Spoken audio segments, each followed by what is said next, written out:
Well, I got a new package today in the mail. Let's get it open and see what's in there. Hi everybody, I'm Greg, and you're watching Two Old Guys with Crossbows. Before I get started, I want to give a big thank you and a shout out to Canada Shooting Supply. You'll be able to see his information right here. And I gave Ramon a call at Canada Shooting Supply, and I did an order on the phone, and I ordered my new gun. A new PCP, the Air Venturi Avenger. I watched a lot of videos on that, on different PCPs, entry-level budget PCPs, and it came out on the top. Boy, even the big boys are quite impressed with this gun, and I'll get into more of that as I show you the gun and show you all its features. But yeah, if you get a chance, you live in Canada or whatever, I don't know, I believe he probably ships international too, but check out Canada Shooting Supply, or give Ramon a call. He's a great guy, and do an order over the phone. For all your air gun needs, he's got pellets, he's got compressors, he's got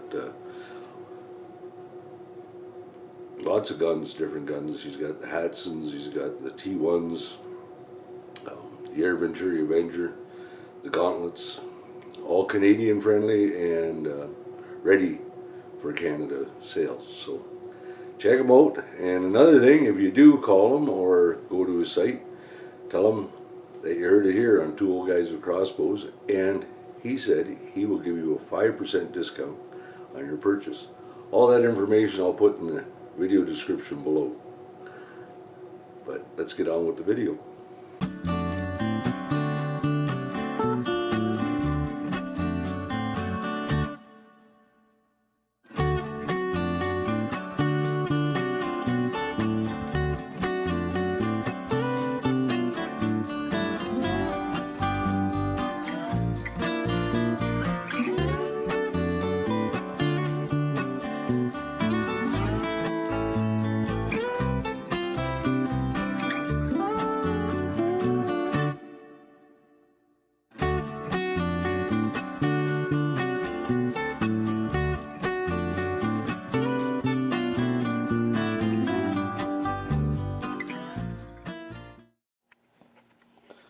Well, there it is, out of its shipping box,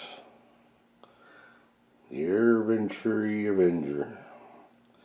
Well, let's get it out of this box and get it set up so we can have a real good look at this gun. Before we get looking at the gun on the stand, I just want to point out, this is a budget level PCP air gun. Price point in Canadian dollars around 400. The thing is, Air Venturi has added some features that only the high-end guns have. The guns that you pay $2,000 plus for. It has a shooting regulator for shooting pressure. It has a hammer spring adjustment to adjust how much pressure when you pull the trigger is going to your pellet or your slug. It has a fully adjustable trigger. Yes, the stock is only a plastic or synthetic stock. A lot of guys didn't like that. To me, that doesn't matter. If it sounds a little hollow, you can always put some foam in it if you want. But you can also buy the next level Air Venturi, which comes with a wooden stock, but you're going to pay about $150 more for it, if that's important to you. Also, if you want, you can get a customized stock made to put on this gun. I believe that there's a tactical kit that you can buy, but that's all beside the point. What I'm saying, for the price point, you're getting a lot of gun. And I watch videos, guys are out there shooting out at 50 yards, touching pellets and touching slugs in the right conditions. Guys are taking it out to 100 yards and finding that they're getting groups inch to inch and a half. And for a hunting gun, that's excellent. If you can shoot a 1-inch group or an 1.5-inch group, you're going to take pigeons down at 100 yards, or magpies, or squirrels, or whatever. The thing is, also you can take your gun out, find the ammunition that you like to use or the gun likes best, because all guns do like different ammunition. Even with this one, they say it likes just about anything you feed it, but it likes some things better. So you find the best pellets that it shoots the best, and the best slugs that it shoots the best, or the slugs it shoots the best, and then you fine tune them. Take it out to 100 yards if you want, 75 yards, and start tuning it in. See if you can drop that 1.5-inch group down to 1 inch or 3/4. I'm quite excited about having this gun and getting it out and trying it. But that's enough said about this gun and the features and the price point of it. Now let's have a look at the gun.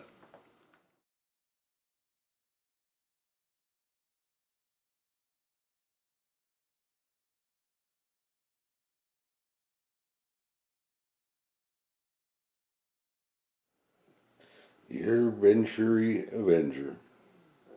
Out of the box and on the stand.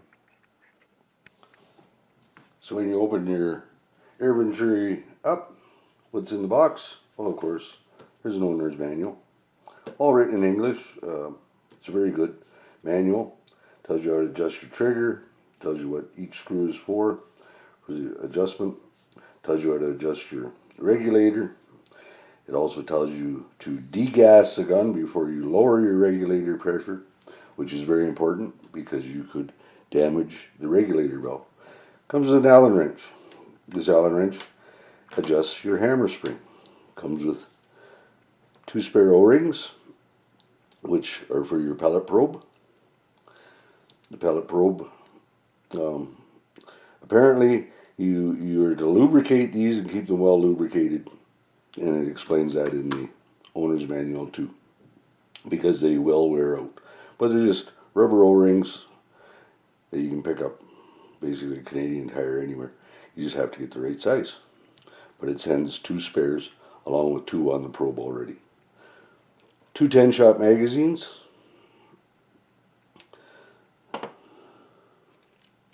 I have mine loaded already. One with some slugs and one with some 18 grain pellets that I want to try out, and we'll see. And a single shot tray. Single shot tray just slips in and by the pellet probe, and you set your pellet up there, and the pellet probe pushes it into the barrel. The Air Venturi Avenger comes in 3 calibers. Comes in 177, 22, or 25. I got the 22. I find the 22 to be more accurate than the 25, and besides that I have a lot of 22 pellets and slugs kicking around. Now I've turned the gun around. It's got a simple safety. That's ready to fire. And that's back. Nice side lever cocking on it.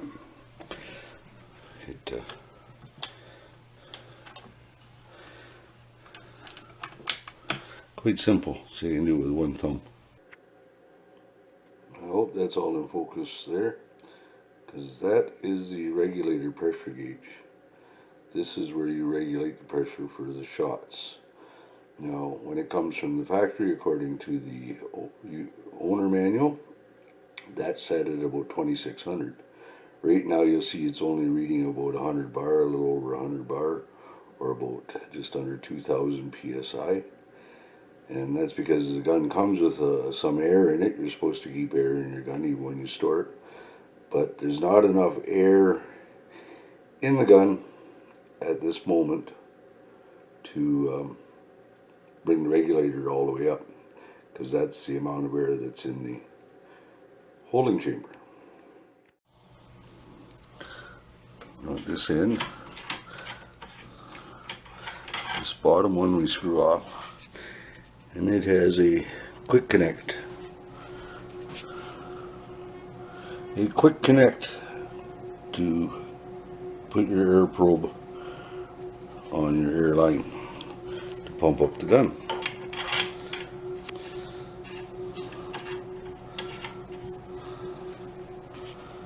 And here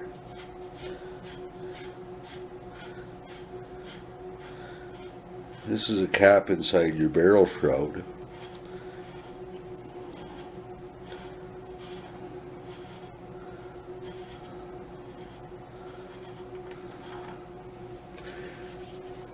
Can we see inside there? And there's your barrel in there.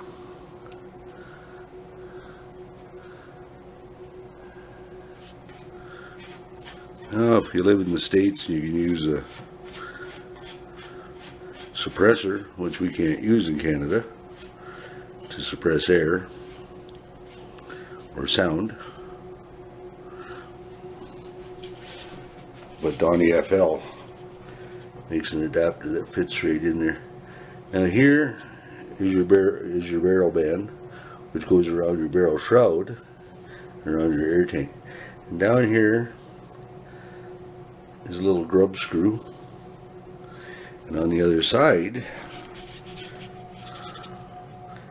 is the same thing, a little grub screw.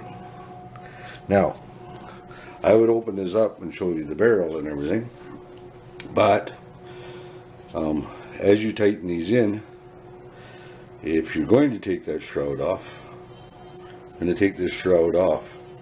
have to loosen these.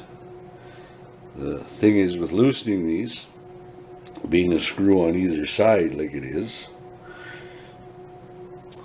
you better be careful to count and make sure how far you've turned this, because apparently, from what I've heard, when you tighten it up, if you tighten one more than the other, you can cant the barrel, because inside here is also a plastic barrel shroud piece that fits over the barrel, and the barrel shroud fits over it. And then when you tighten these up, it pushes your barrel shroud against that piece that holds your barrel in place. Because without that inside piece doing that, basically the barrel shroud would be useless. It's not doing anything. Or the barrel clamp. But this way, there is a thing in there, and they've tightened it. So I recommend, again, if you're going to take the shroud off, when you loosen these, make sure you know how much you turned it, and then turn it exactly the same when you replace it. I seen another fellow take it off. He said there's a grub screw down here, but I don't seem to see it on this one around here. This one just looks like it might be threaded on or something. So once you loosen it off, loosen these two here, kind of twist it and it should come off, I would imagine, because I don't see a grub screw on the other side either. There's no screw in this end, but in the one he took apart, there was. Now this gauge on this side, this is your tank pressure. Pressure that's inside the actual tank for feeding the regulator pressure. And you can see again, hopefully that's in focus, but yeah, it's just sitting under 2000 psi, a little over 100 bar, and that's all the gas that's in the gun. That's why the regulator does not go up to 2600 where it is supposedly set. If I aired this gun all the way up to the maximum of 4300 or even 4000 psi, or 3000 psi, as long as I was over that 2600, the regulator for the pellet pressure, the shooting pressure, would go up. What I'm probably going to do is I'm going to drain this gun, and I'm going to set it at about 2000 and try it there. I'm going to do a few settings. I'm going to try to fine tune it and find where it groups the best and where I get the best shot count. And I'm going to try to tune it so I can shoot without having to change the regulator pressure. Because back here, this hole here, that's where you adjust your hammer spring. And so you turn your hammer spring back out, you get less pressure on the hammer spring, which should change your velocity and maybe make it more friendly for your pellet shooting. And then turn it in to shoot your slugs, because it will hit the hammer harder, creating more gas to enter the chamber and fire that slug. But that'll all come in the future once I get out and I get shooting with this gun. A lot of guys didn't like this.